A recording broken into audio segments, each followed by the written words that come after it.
Nasib lah bagi aku, pelakon utama dia banyak membantu dari segi lakonan. Security has the name, the tech games to aim. From movie reviews to DIY, he's always on the chain.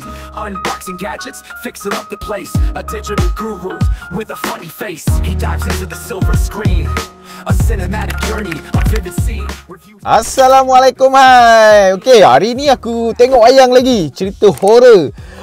Cerita horror Malaysia juga, macam semalam. Dan kali ni aku tengok cerita yang dihasilkan oleh Osman Ali. Cerita apa? Cerita dia tajuk Telaga Suriram. Sebuah kisah yang bermula daripada kematian seorang budak. Lepas tu kat situlah berlaku beberapa konflik untuk mengetahui ataupun untuk carilah siapa pembunuh ataupun apa punca kematian sebenarnya budak tu. Cerita ni dilakonkan oleh Maya Karin ada, lepas tu ada Nabilah Huda ada, Farid Kamil ada, Syah Aliayah ada, lepas tu ada pelakon kanak-kanak Putri Rafasha kata silap aku nama dia. Lepas tu Elis Surati pun ada. Dan cerita ni juga macam cerita semalam, ada juga pelakon daripada Indonesia. Tapi kali ini lelaki pula. Fauzi, apa nama dia? Fauzi Badilah. Macam tu lah lebih kurang. Dia memang pelakon daripada Indonesia. Dan ada lagi beberapa pelakon yang aku tak boleh nak recall sekarang. Aku mula dengan idea cerita ni. Idea dia, bagi aku keseluruhan idea dia ada idea. Tapi masalah cerita ni, dia punya pelaksanaan ataupun execution dia agak macam kurang best. Macam kadang-kadang macam Caca Marba ni yang buatkan aku jadi cerita ni bagi aku agak tak berapa nak best dia. Bila pacing dia laju, okey lah pacing laju, aku tak ada masalah dengan pacing laju ataupun slow. Tapi bila kau buat pacing laju tapi macam jadi kelang kabut, itu yang buatkan aku rasa cerita ni yang sangat-sangat potong. Dia ada beberapa scene macam editing dia macam tak cantik macam aku edit video aku kan. Kalau korang tengok dia potong-potong part tertentu, footage tertentu dan dia cantum macam tu je.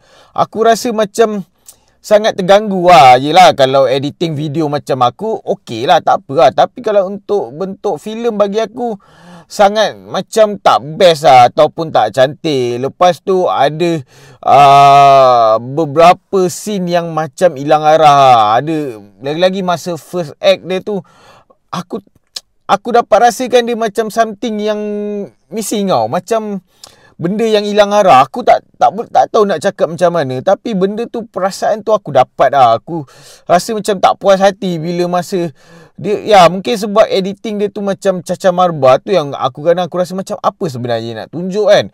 Kemana arah yang dia nak pergi. Tu yang kadang-kadang membuatkan rasa first act dia sangat bercelaru lah bagi aku. Lepas tu jump scare dia. Jump scare dia mula-mula aku okey lah jump scare dia kan. Aku tak kisahlah dia mengharapkan jump scare untuk seram tu. Tapi bila dah terlampau banyak dan diulang-ulang jump scare yang lebih kurang pula tu, kat situ aku dah start rasa annoying kan. Memanglah boleh buat terkejut kat certain tu. Tapi kadang-kadang rasa macam dah jadi annoying dah bila terlampau banyak dan benda yang lebih kurang jump scare dia. Itu yang buatkan sangat potong lagi bagi aku kan.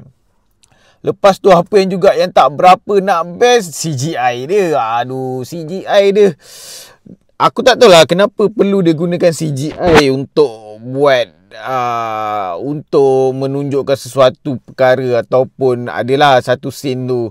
Kenapa bagi aku tak perlu pun dia buat CGI. Just dia buat biasa je pun aku rasa dah okey dah. Tak perlu pun nak tunjukkan menggunakan CGI. Sebab bila CGI yang hasil yang tak cantik, benda tu akan buatkan lagi sangat potong. Dah lah CGI yang agak heavy bagi aku kan. Ada satu scene tu lagi dia dekat final scene tu ataupun final dia lah kan, ending dia tu yang buatkan sangat potong bagi aku. Lepas tu ada beberapa juga pelakon sampingan lakonan dia sangat tak best lah. Agak kayu lah bagi aku kan. Lepas tu macam terlalu dibuat-buat sangat lah. Itu yang membuatkan cerita ni agak potong lah bagi aku kan. Apa lagi yang kurang best ataupun yang best pula?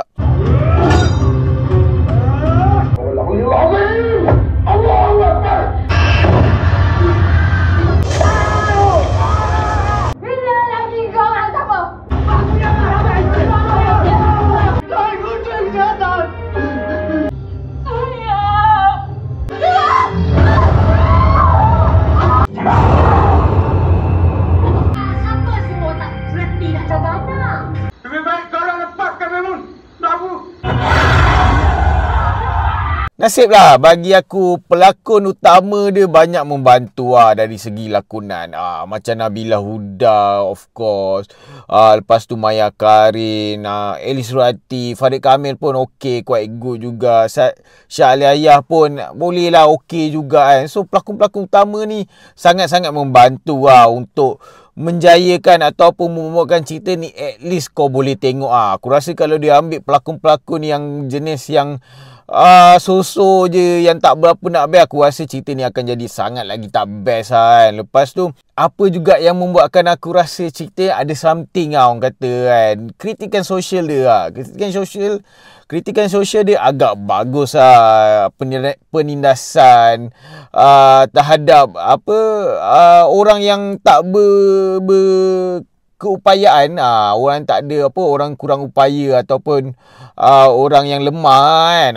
Itu kat situ nampak dia ada kritikan dia yang bagus kat situ. Lepas tu ada juga beberapa kritikan sosial, kalau aku cakap mungkin akan jadi spoil, jadi aku tak nak lah spoil kan. Lepas tu ada juga plot twist yang aku tak tahu lah nak kata bagus ataupun tak. Sebab dia macam ada beberapa plot twist yang sebenarnya.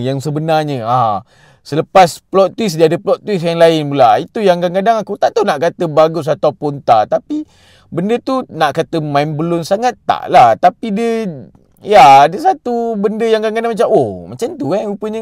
Kat situ aku tak tahu lah nak kata okey tak. Kalau korang boleh tengok, korang boleh decide sendiri dan korang boleh share dekat ruang komen. So apa lagi yang best ataupun tak, keseluruhan cerita ni macam aku cakap tadi, dia ada idea yang best, yang okey, dan kritikan yang dia nak sampaikan. Tapi itulah, pelaksanaannya agak kurang memberansangkan ataupun kurang cantik kan. Agak cacah mabar sana dan sini sikit kan.